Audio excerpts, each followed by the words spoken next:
Amis de la Résistance, bonjour. Si vous êtes résistant, vous êtes un ami d'Alain Pascal. Je vous invite donc à rejoindre les Amis d'Alain Pascal le samedi 14 avril de 15h à 19h à Paris 16e. Vous y retrouverez tous mes lecteurs qui sont mes premiers amis et que je remercie ici vivement. Certains me suivent depuis une vingtaine d'années, depuis la première édition de La Trahison des Initiés. Et je leur propose, à l'occasion de cet événement, un nouveau livre qui est le deuxième livre de la conspiration des philosophes et qui s'appelle « Le siècle des Rose-Croix ». Les autres de mes amis sont des écrivains. Je les invite et j'invite mes lecteurs à se pencher sur leurs œuvres, car dans nos milieux, l'un des défauts est de souvent ne penser qu'à ses propres œuvres. Et il y a des livres admirables que je voudrais que mes lecteurs connaissent et qu'ils se procurent. Je vais donner pour chacun de ces écrivains un seul titre, mais il va de soi que certains ont écrit de nombreux ouvrages et que les personnes intéressées pourront toutes se les procurer lors de cette signature. Ce qu'il y a aussi d'intéressant, c'est que ces écrivains sont de diverses générations. Il y a désormais une nouvelle génération et c'est une très bonne chose pour notre cause. Le premier, je vais les donner par ordre alphabétique. Le premier d'entre eux est justement un jeune, c'est Adrien Abosi, qui a écrit « La France divisée contre elle-même ». Et il montre comment l'anti-France a phagocyté la France et il stigmatise la République qu'il appelle la République des Lumières, et je le félicite parce que c'est le bon diagnostic. Ensuite, François de Chassey, « Les politiques doivent sauver la France », dans lequel il développe l'idée urgente de remigration. Et je voudrais particulièrement remercier François de Chassey parce que c'est un ancien lecteur et c'est grâce à lui que j'ai pu retrouver un éditeur après une petite traversée du désert. Le docteur Xavier Dor, qui est un exemple pour nous tous puisqu'il a consacré toute sa vie pour que les enfants aient le droit de naître, pour son livre « Le crime contre Dieu ». Philippe Gautier, pour son roman « La Toussaint Blanche », même si je vous présente ici un autre texte, qui est un roman de science-fiction, qui paraissait un roman de science-fiction, mais qui ne l'est pas. Donc je vous invite évidemment à vous pencher sur ce livre qui est toujours d'actualité, plus que jamais même peut-être. Un autre romancier, un jeune cette fois-ci, de la nouvelle génération, c'est Romain Guérin, qui a écrit le Journal d'Anne-France. Et le titre déjà est « Appel à la réflexion » et je dois dire que ce livre est remarquablement écrit et je pense que les personnes qui seront là le 14 avril assisteront à la naissance d'un futur grand écrivain.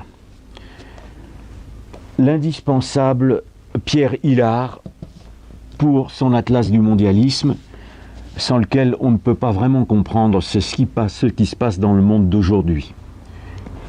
Dans un domaine très différent, le livre du père Jean-Dominique, Le soupir de Pilate. C'est un essai qui est, à mon avis, un véritable chef-d'œuvre et qui passe en revue tous les philosophes et qui combat le scepticisme à travers les religions et les philosophies. C'est un livre d'une immense culture et un livre de foi que je recommande et pour lequel j'ai fait une recension dans la revue L'Héritage. Alain Monestier, La jeunesse du féminin. C'est à lire pour contredire l'hystérie féministe actuelle. Je crois qu'il faut défendre la femme contre le féminisme et le sous-titre de son livre est « Fécondité de l'esprit et pensée biblique ». C'est un livre de fond que je recommande à tous les gens qui veulent encore réfléchir. L'indispensable livre de l'abbé Pagès sur l'islam. J'ai moi-même écrit un livre sur l'islam qui était « Islam et Kabbale contre l'Occident chrétien ». Mais je ne suis pas un théologien, alors que l'abbé Pagès est un éminent théologien, et il pose 1500 questions de théologie auxquelles les musulmans ne peuvent pas répondre. C'est un livre absolument nécessaire pour quiconque veut comprendre ce qu'est réellement l'islam. Dominique Tassot, j'en ai oublié, mais ça va revenir, qui est un scientifique et qui dénonce l'évolutionnisme dans son livre « L'évolution, une difficulté pour la science, un danger pour la foi ». Jean de Rouen, qui est un jeune professeur de philo, lui aussi de la nouvelle génération, et qui a écrit « Apprendre à penser à l'école du réel », qui est une initiation à la philosophie, qui est remarquable de clarté. Et je dois dire que je me penche sur la philosophie depuis une 50aine d'années, et que Jean de Rouen m'a vraiment permis de comprendre avec clarté ce qu'étaient les 4 causes aristotéliciennes. Je vous engage, et j'engage tous les étudiants à se procurer ce livre. Arnaud Upinski, pour son livre « Macron, le président ventriloque », et là nous rejoignons l'actualité. Enfin, j'ai invité également Karl van der Eycken, qui est un spécialiste de l'ésotérisme maçonnique et avec qui j'ai participé l'année dernière à un colloque sur la franc-maçonnerie, dont les actes seront également en vente lors de cette réunion, ainsi que la revue L'Héritage.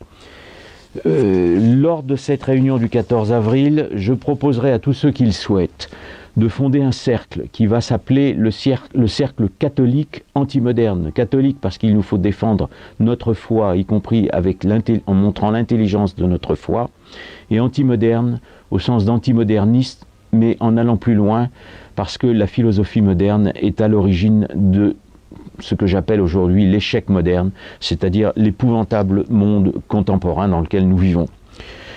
Je vais simplement redonner la date, donc c'est le samedi 14 avril 2018, de 15h à 18h, dans les salons de l'hôtel Kergorlet-Lansdorf, qui est 9 rue de l'Amiral d'Estaing, à Paris 16e, c'est près du métro Iéna. L'entrée est gratuite et tout se terminera par un verre de l'amitié. Je vous remercie.